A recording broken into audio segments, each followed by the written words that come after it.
হাসিনা পালিয়ে যাওয়ার সেই খবর পৃথিবীর সবাই জানে, কিন্তু 3 থেকে 5 তারিখ পর্যন্ত ক্যান্টনমেন্টে কিছু ঘটনা ঘটেছে যেই ঘটনা এখনো আমাদের কাছে অজানা। 3 তারিখ সেনাপ্রধানের ওই ভার্চুয়াল মিটিং এর পর মোটামুটি নিশ্চিত হয়ে যায় শেখ হাসিনা অধ্যায় বাংলাদেশে শেষ। শুরু হয় ভারতের প্ল্যান বি বাস্তবায়নের প্রক্রিয়া।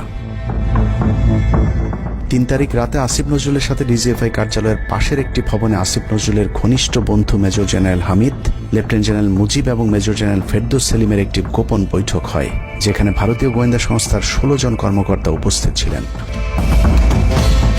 মূলত 5 তারিখ শেখ হাসিনা পদত্যাগ করার পর করণীয় নির্ধারণ করতেই ওই বৈঠক অনুষ্ঠিত হয়। দীর্ঘ বৈঠক শেষে মোট 3টি বিকল্প নির্ধারণ করা হয়। প্রথমটি জরুরি অবস্থা জারি করে সেনাবাহিনীর হাতে ক্ষমতা দেয়া, দ্বিতীয়টি আসিফ নজরুলকে প্রধান উপদেষ্টা করে একটি অন্তর্বর্তীকালীন সরকার গঠন। অন্তর্বর্তীকালীন সরকারের ভেতরে যেন ভারতীয় বলয়ের লোকজন বেশি সংখ্যায় রাখা যায় সেটা নিশ্চিত করার ব্যাপারেও আলোচনা হয় বৈঠকে, এবং সেটা নিশ্চিত করতে আসিফ নজরুলের পেছনে সেনাবাহিনীর ওই অংশটির সর্বোচ্চ সাপোর্ট থাকারও নিশ্চয়তা দেওয়া হয়। মূলত আসিফ নজরুলকে সামনে রেখে সেনাবাহিনীর মাধ্যমেই দেশ চালানোর পরিকল্পনা করা হয়েছিল 3 তারিখের ওই গোপন বৈঠকে। 4 তারিখ 3 বাহিনী প্রধানের মধ্যে দফায় দফায় বৈঠক চলেছে। সেই বৈঠক থেকে সিদ্ধান্ত হয় 5 তারিখ সকাল 9টার মধ্যে শেখ হাসিনাকে চূড়ান্তভাবে পদত্যাগের বিষয়টি জানিয়ে দেওয়া হবে। এর পরপরই আসিফ নজরুলকে আবারও ক্যান্টনমেন্টে ডেকে আনা হয় এবং শেখ হাসিনার পদত্যাগের পর আওয়ামী নেতা কর্মীদেরকে যতটা সম্ভব নিরাপত্তা দেয়া, বেসরকারি বিভিন্ন প্রতিষ্ঠানগুলোতে যতটা সম্ভব আগের কর্মকর্তাদেরকে রেখে দেয়া এবং বিটিআর হত্যাকাণ্ড নিয়ে কোনো ধরনের পদক্ষেপ না নেওয়া সহ বেশ কিছু করণীয় ঠিক করে দেওয়া হয়। দীর্ঘ সেই আলোচনার কারণে 4 তারিখ সারা রাত ক্যান্টনমেন্টে অবস্থান করেছেন আসিফ নজরুল। তাৎক্ষণিক আসিফ নজরুলের কাঁধে 2টি দায়িত্ব দেওয়া হয়: আর্মির প্রতি সকলের আস্থা তৈরি করা এবং হাসিনার পদত্যাগের পরপর ছাত্রদেরকে সেনাবাহিনীর নিয়ন্ত্রণে নিয়ে আসা। কথা মতো আসিফ নজরুল 4 তারিখ রাত এবং 5 তারিখ খুব সকালে ক্যান্টনমেন্টে বসে ফেসবুকে তিনি 2টি পোস্ট করেন। পোস্টের প্রথমটি 4 তারিখ রাতে সেনাবাহিনীকে প্যাট্রিয়ট সম্বোধন করে করা হয়, যেন সেনাবাহিনীর প্রতি ছাত্র জনতার আস্থা বেড়ে যায়, এবং পরেরটি সংখ্যালঘুদের বাড়িঘরে হামলা না চালানোর অনুরোধ করে পোস্ট করা হয়।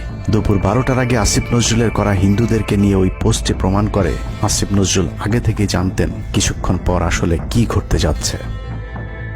আমরা এখন আর্মি চিফের সাথে একটা আলোচনায় আছি।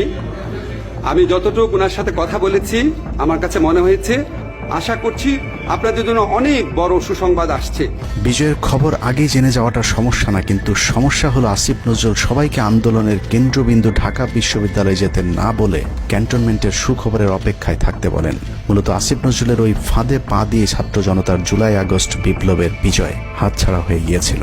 ছাত্র নেতাদের সরলতাকে কাজে লাগিয়ে আসিফ নজরুল নাহিদ আসিফদেরকে সেনাপ্রধানের কাছে আসতে বলেন। নাহিদ, আসিফ, মাহফুজরা সেনাপ্রধানের কাছে যাবার আগে আসিফ নজরুলের প্রধান উপদেষ্টা হবার বিষয়টি চূড়ান্ত হয়ে যায়। সমন্বয়কেরা পৌঁছানোর পর সেনাপ্রধান তাদেরকে জানায় আসিফ নজরুল হচ্ছেন প্রধান উপদেষ্টা, কিন্তু ছাত্ররা ডক্টর মোহাম্মদ ইউনূসকে প্রধান উপদেষ্টা বানানোর দাবি করলে আসিফ নজরুল তাদেরকে জানায় ডক্টর ইউনূস প্রধান উপদেষ্টা হতে রাজি না। কিন্তু ছাত্র নেতাদের সাথে ইউনূসের আগে থেকে যোগাযোগ ছিল, যে কারণেই সেনাপ্রধানকে ছাত্ররা জানায় আমরা ডক্টর ইউনূসের সাথে একান্তে কথা বলতে চাই। ছাত্ররা ডক্টর ইউনূসকে ফোন করলে তিনি জানান প্রধান উপদেষ্টা হতে চান না সেনাবাহিনী কিংবা আসিফ নজরুলের কাছে তার এরকম কোনো বার্তা তিনি দেননি। এরপর ছাত্র নেতাদের দাবির মুখে ইউনূসকে প্রধান উপদেষ্টা বানাতে বাধ্য হয় সেনাবাহিনী।